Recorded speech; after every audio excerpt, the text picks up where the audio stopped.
வணக்கம் நண்பர்களே, கார்த்தி ரேவதி சீரியல் சும்மா பரபரப்பாக போயிட்டு இருக்குன்னே சொல்லலாங்க. பரபரப்பான கட்டத்தில் அதிரடி திருப்பங்கடங்க நம்ம பார்க்க நேரம் தான் நம்ம சாமுண்டேஸ்வரி இந்த கார்த்தியும் ரேவதியும் நம்மளை முட்டாளாக்கிட்டு இருக்காங்க. இவங்கள நம்ம எப்படியாவது பிரிக்கணும் அப்படின்னு அந்த இடத்துல தன்னோட ஃப்ரெண்டு கனடாவில் இருக்கவங்களுக்கு கால் பண்ணி, இந்த பாரு, எப்படியாவது என் பொண்ணை நீ அந்த நாட்டிலே வச்சுக்க, இங்கே வரக்கூடாது. ஏன்னா ஒருத்தையும் பிளான் பண்ணி என் பொண்ணு கழுத்தில் தாலியை கட்டி என் பொண்ணை லவ் பண்ண மாதிரி லவ் பண்ணி அவன் கைக்குள்ளே வச்சுருக்கான். இப்போ அவன் நல்லவன் இல்லை அப்படின்னு எனக்கு தெரிஞ்சிருக்கு. எப்படியாவது அவங்க ரெண்டு பேர்த்தையும் பிரிக்கணும், நீ தான் இதில் உதவி செய்யணும் அப்படின்னு தன்னோட ஃப்ரெண்டுக்கு கால் பண்ணவுடனே, ஓ அவங்க ரெண்டு பேர்த்தையும் பிரிக்கணும் அவ்வளோதானே, இது சிம்பிள், நீ கனடாவுக்கு எப்படியாவது அனுப்பி வை, நான் அவளுக்கு பாஸ்போர்ட் எல்லாத்தையும் இங்கே வந்ததோட கிழிச்சி தூர எறிஞ்சி நம்ம இந்தியாவுக்கு வர முடியாத வரை செக் வச்சுருவேன், கண்டிப்பாக அவங்க ரெண்டு பேரும் ஒன்று சேர வாய்ப்பே இருக்காது அப்படின்னு அந்த இடத்துல சொல்லுறான். அது போதும் அப்படின்னு அந்த இடத்துல நம்ம சாமுண்டேஸ்வரி என் பொண்ணை நான் இந்த நாட்டை விட்டே அனுப்பி அந்த டிரைவர் பையில உள்ள உறவை முறிக்க போகிறேன் அப்படின்னு கங்கணம் கட்டுறாங்க. நம்ம கார்த்தியும் படுத்து தூங்குறாங்க. ஆனால் தூக்கத்தில் நம்ம ரேவதி கார்த்திகை கையை விட்டு பிரிஞ்சு போகிறது மாதிரி ஒரு கனவு வருது. சாமுண்டேஸ்வரி கடகடன்னு இழுத்துட்டு போகிறாங்க. அப்போ தான் நம்ம ரேவதி கிட்ட இருந்தால் கால் வருது. கொஞ்சம் நேரத்தில் இந்த பாருங்கள், நான் கனடாவுக்கு போகிறேன், எங்கள் அம்மாவோட ஃப்ரெண்டோட பொண்ணுக்கு கல்யாணம், அவங்க எங்கள் வீட்டிலேருந்து யாராவது ஒரு ஆள் வர சொல்லியிருக்காங்க, நான் அதுக்காக போயிட்டு சீக்கிரமாகவே வந்துடுவேன், இப்போ ஏர்போர்ட்டுக்கு போயிட்டு இருக்கேன் அப்படின்னு கால் வருது. இதை கேட்ட உடனே ரேவதி, என்னமோ தப்பாக இருக்குது, என்னம்மா சொல்கிறீங்க, நாமா நீ போக வேண்டாம் அப்படின்னு சொல்கிறாங்க. இந்த சைடு பார்த்தோன்னா, அப்படியா நீங்கள் சொன்னால் அது ஓகே தான், நான் அம்மாட்ட முடியாதுன்னு நான் சொல்லிடுறேன் அப்படின்னு கால் பண்ணி நம்ம சாமுண்டேஸ்வரிட்ட சொல்கிறாங்க. அம்மா எனக்கு அங்கே போக முடியாது அப்படின்னு அந்த இடத்துல போக விருப்பம் இல்லை அப்படின்னு சொல்ல நேரம் நம்ம ஒரு போட்ட ஸ்கெட்சிலையும் ரேவதி இப்போ போக மாட்டேன்னு திருப்பி வாரா அப்படின்னு அந்த இடத்துல கோவத்தோட கொண்டு அழிக்கிறாங்க நம்ம சாமுண்டேஸ்வரி. அதை பற்றி தாங்க இந்த வீடியோக்குள்ளே பார்க்க போகிறோம். அதுக்கு முன்னாடி சேனலுக்கு லைக் அண்ட் சப்ஸ்கிரைப் பண்ணுங்கள் ஃப்ரெண்ட்ஸ். பக்கத்தில் இருக்க பெல் ஐக்கானையும் கிளிக் பண்ணுங்கள். அப்போ தான் நான் போட்டுற ஒவ்வொரு வீடியோவும் நோட்டிஃபிகேஷனாக உங்களுக்கு கிடைக்கும். வாங்க ஃப்ரெண்ட்ஸ் வீடியோக்குள்ளே போகலாம். ஃபஸ்ட்டு எடுத்த உடனே பார்த்தோம்னா சும்மா அதிரடியான பரபரப்பு கட்டம் அப்படின்னே சொல்லலாங்க. பரபரப்பான கட்டத்தில் நம்ம பார்த்துட்டு இருக்க நேரம் தான் நம்ம சந்திராவும் சரி சாமுண்டேஸ்வரியும் சரி ரெண்டு பேருமே சேர்ந்து திட்டம் போடுறாங்க. இந்த டிரைவர் பையில ரேவதிட்டேருந்து பிரிக்கிறது கஷ்டங்கா, ஒன்றை முட்டாளாக்கிட்டு அந்த டிரைவர் பையன் எப்படி நம்ம ரேவதி கூட சேர்ந்துடலாம் அப்படின்னு கங்கணம் கட்டுறான். நீனும் உன் பொண்ணுக்கு பழைய நினைவுகள் இல்லைன்னு சொல்லிட்டு இருந்தா அவளுக்கு தெரியுது, அவள் நம்மகிட்ட நடிகிறா, ரெண்டு பேருமே ஒற்றுமையாக தான் இருக்காங்க அப்படின்னு உள்ள விஷயம் நம்ம சாமுண்டேஸ்வரியை குதித்து எழுத வைக்கிறாங்க. அப்போ தான் தன்னோட ஃப்ரெண்டு ஒருத்தி கனடாவில் இருக்கா, அவட்ட இதுக்கு ஹெல்ப் கேட்கலாம் அப்படின்னு நம்ம சாமுண்டேஸ்வரி நினைக்கிறாங்க. உடனே கால் பண்ணுறாங்க. என்ன சாமுண்டேஸ்வரி, இப்போ தான் என் நினைவு வந்தா, ஆமாம் எனக்கு ஒன்றால் ஒரு காரியம் ஆக வேண்டியது இருக்குது. என்ன காரியம், என் பொண்ணு ஒருத்தனை லவ் பண்ணி கல்யாணம் பண்ணியிருக்கான். ஒரு கட்டத்தில் அவங்களுக்கு கல்யாணம் ஆகி அவன் கெட்டவன், என் பொண்ணு அவன் கூட இருந்தால் நல்ல மாதிரி வாழ முடியாது, அதனால் ரெண்டு பேர்த்தையும் பிரிக்கணும் அப்படின்னு முடிவு பண்ணியிருக்கேன்.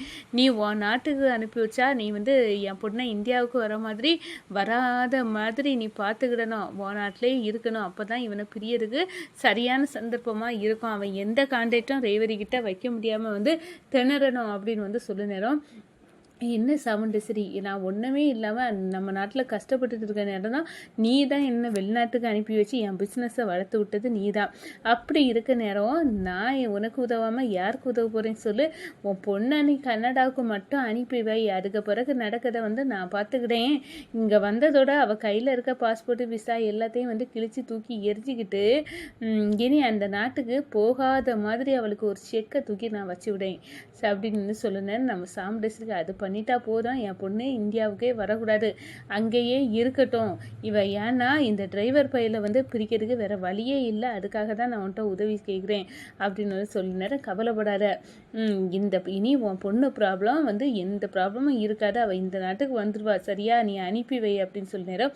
எதை சொல்லி ரேவதியை கனடாவுக்கு அனுப்புது ஒன்றும் புரியலையா அப்படின்னு யோசிச்சுக்கிட்டு சரி அப்படின்னு வீட்டில் பேச்ச ஆரம்பிக்காங்க. ரேவதி, இந்த பாரு, என்னோட ஃப்ரெண்டுக்கு பொண்ணு கனடாவில் இருக்காங்க, அவங்களுக்கு கல்யாணம் நடக்க போகுது, நம்ம வீட்டு சார்பாக யாராவது ஒரு ஆள் போகணும் அப்படின்னு பார்த்தா யார் போகிறதுக்கு, இங்கே யாருக்கும் பாஸ்போர்ட் எல்லாம் இல்லையே அப்படின்னு சொல்ல நேரம், அம்மா நம்ம வீட்டு சார்பாக உன் ஃப்ரெண்டு பொண்ணு கல்யாணத்துக்கு ஆள் போனோம், அதானே நான் போகிறேம்மா, எனக்கு தான் பாஸ்போர்ட் எல்லாம் இருக்குத, நான் போகிறேன் அப்படின்னு அந்த இடத்துல நம்ம ரேவதி போகிறதுக்கு தயாராகிறாங்க.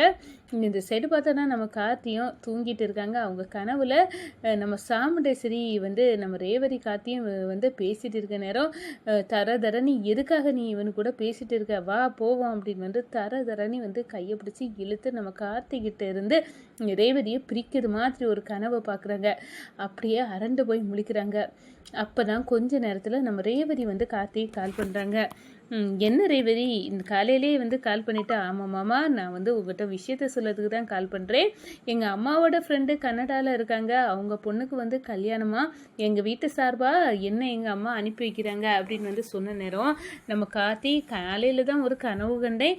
இப்போ பார்த்தா என் பொண்டாட்டி ரேவதி இப்படி ஒரு இடியை தூக்கி போடுறா.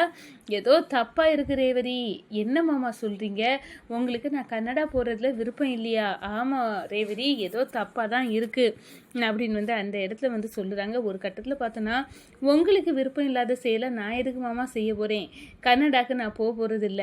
என்ன அப்போ இந்த முடிவை உங்கள் அம்மாட்ட சொல்லிடுவியா?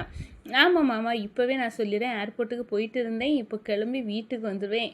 என்னை 10 நிமிஷத்தில் உங்கள் கண்ணில் முழிப்பேன் அப்படின்னு வந்து அந்த இடத்த சொல்ல நேரம் அப்படியே அரண்டு போகிறாங்க. தூக்கி வாரி போடுது. அப்போ தான் வந்து நம்ம சந்திரா சாமுண்டேஸ்வரிக்கு வந்து கால் பண்ணுறாங்க. இப்போவே வந்து கால் பண்ணி அம்மாட்ட சொல்லிடுவோம், இந்த கல்யாணத்துக்கு என்னால் போக முடியாது நீ அப்படின்னு வந்து நம்ம ரேவதி வந்து கால் பண்ணி வந்து சொல்கிறாங்க.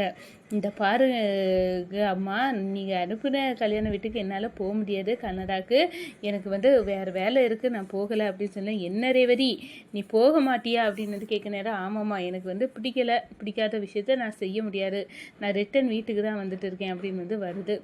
நம்ம ரேவதியும் எங்கள் ஹஸ்பண்டு அவர் என்னை பிரிஞ்சிருக்க விருப்பம் இல்லை, அவர் இங்கே கூட்டுட்டாரு, அதனால் கண்டிப்பாக இனி இங்கே தான் இருக்க போகிறேன் அப்படின்னு வந்து வந்துடுறாங்க. வீட்டுக்கு வந்ததும் அவங்க வந்து அவங்க அம்மாவும் சித்தியும் பேசுகிறத வந்து மறந்து நின்று கேட்குறாங்க.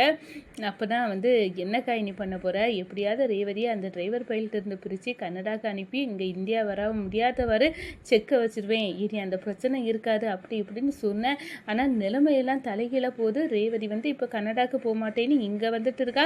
இனி என்ன பண்ணி அந்த டிரைவர் பைல்கிட்ட இருந்து உன் பொண்ணை பிரிக்க போகிற அப்படின்னு வந்து அந்த இடத்துல பேசுகிறாங்க. ஓ சித்தி தூண்டி விட்டு என்னை என் கணவர்கிட்ட இருந்து பிரிக்க விஷயமா தான் கன்னடாவுக்கு அனுப்புறீங்களா? பிளான் பண்ணி அனுப்புகிறீங்க.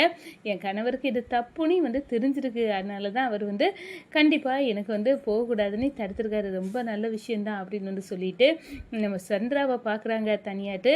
அப்படியே அடியில் விழுக்கிறாங்க. சித்தி, என்னையும் என் கணவரையும் பிரிக்கணும்னே இவ்வளோ தூரம் ஸ்கெட்சு போட்ட உங்களை சும்மா விட மாட்டேன்.